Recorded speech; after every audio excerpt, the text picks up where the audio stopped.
ACA, the Archbishop's Catholic Appeal. There'll be a second collection at the end of Mass. You have pamphlets and brochures in your pews.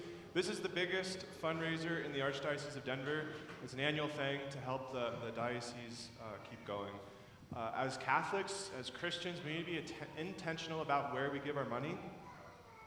A tithe is typically what we strive for. Today is not about that per se. We always preach about money once a year in October, but just the encouragement. There's different ways to divide up a tithe. And what Archbishop recommends, what I would agree with him on this, is that 5% of your tithe should go to your home parish.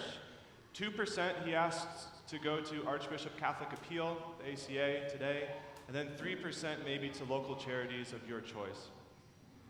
The 2% that goes to the ACA supports great causes. You heard some of them.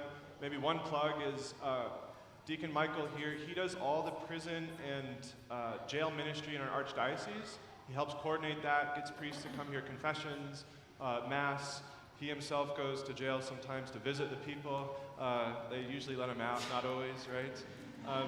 But maybe you don't know that, right? It goes to great causes that help support, evangelize, especially those who are in need.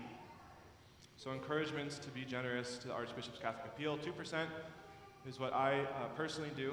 Again, there'll be a second collection at the end of Mass.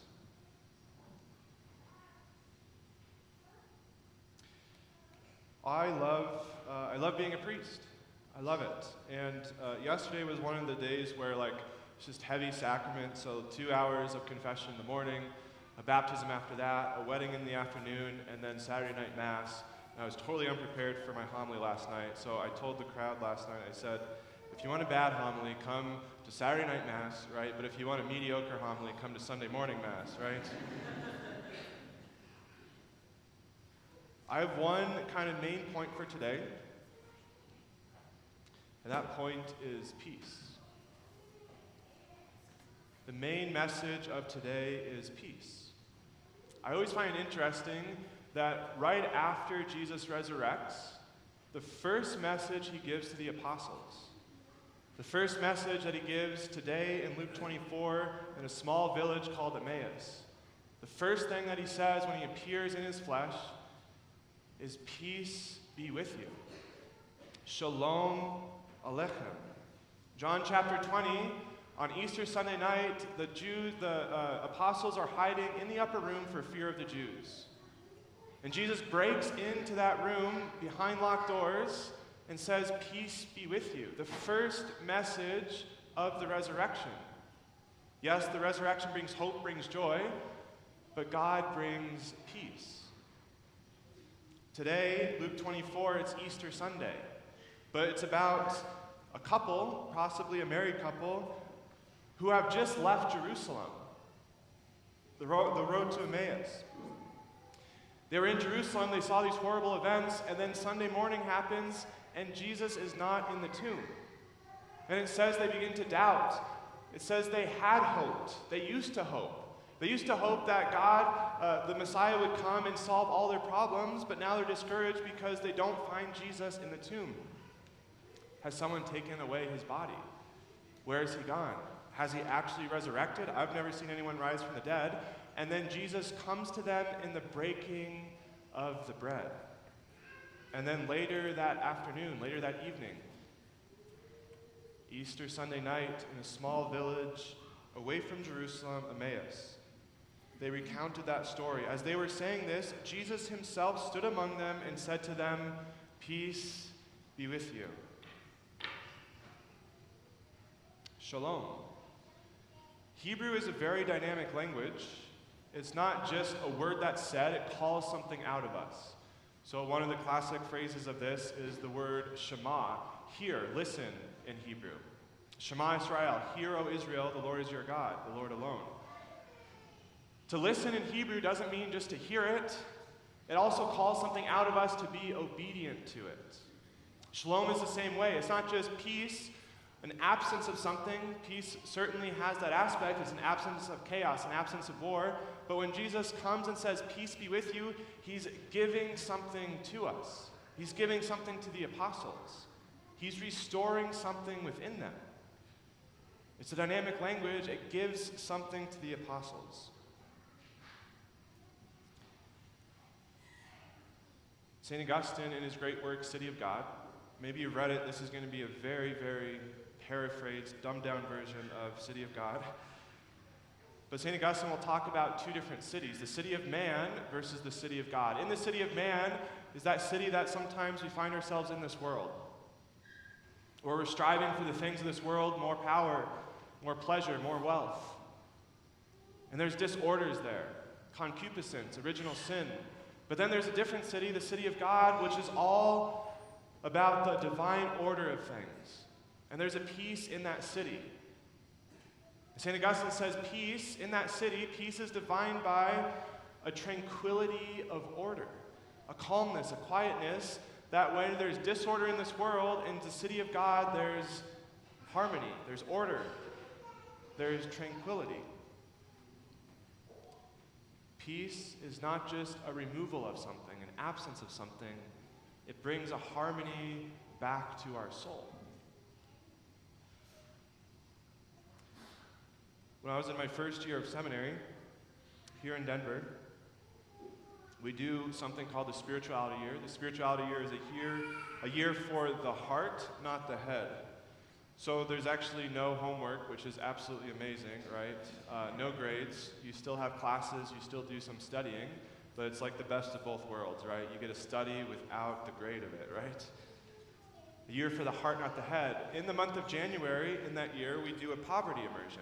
We go and serve the poor in some way. I was assigned to go to Tulsa, Oklahoma, to serve a hospital there as a hospital chaplain. And what was unique about that assignment is that it wasn't to the material poor, it was to those who are physically poor, poor in health in some way. And so when I was 20 years old, I got on a Greyhound bus, bussed out to Tulsa, Oklahoma. Still have yet to be on a Greyhound bus since then, right? And when I got there, I was terrified. What am I supposed to say? How am I supposed to be a hospital chaplain? And I remember following the other chaplains around, and we were shadowing them, they were teaching us. And just a couple days in, I started to get the hang of it, or so I thought. And then this other chaplain, she asked, okay, why don't you take it from here? You'll take this next one. And so we're going room to room. We introduce ourselves. My name's Sean. I'm a hospital chaplain here, one of the chaplains. How are you doing today? Can I pray with you? And that time we were on the neuro ICU floor, which I knew nothing about. I had no experiences of being in a hospital. I had only visited a hospital maybe once or twice for a relative, but nothing ever too serious. I had no idea about code blues. I had no idea about any sort of lingo or language around that. The neuro ICU, we walk into this room and this man had just had a stroke. And of course I'm asking him different questions. What's your name? Who are you? Can I pray with you? And he's not responding at all, right?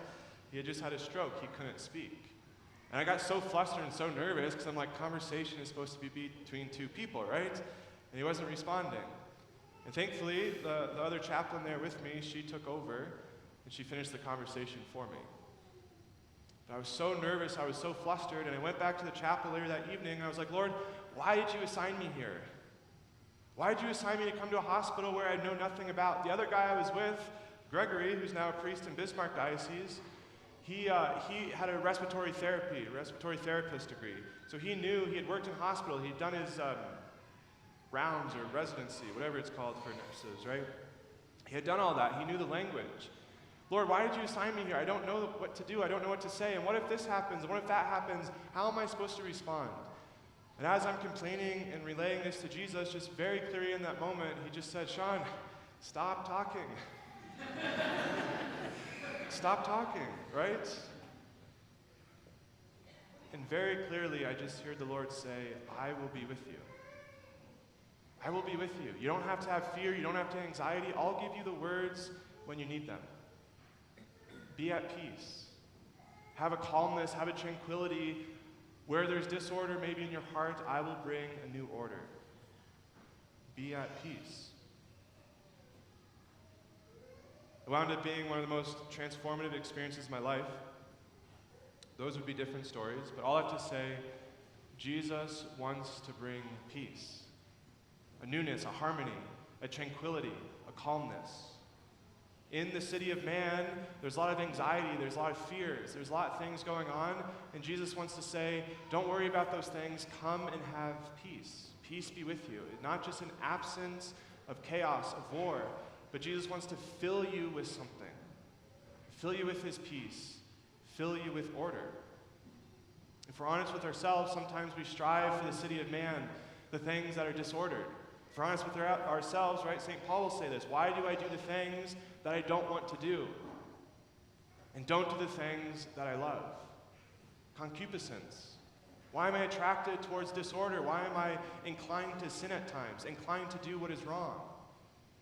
Jesus wants to heal that within us, heal the concupiscence, and bring order within us. Philosophically, we talk about this as that the higher faculties of our soul might govern over the lower faculties of our soul.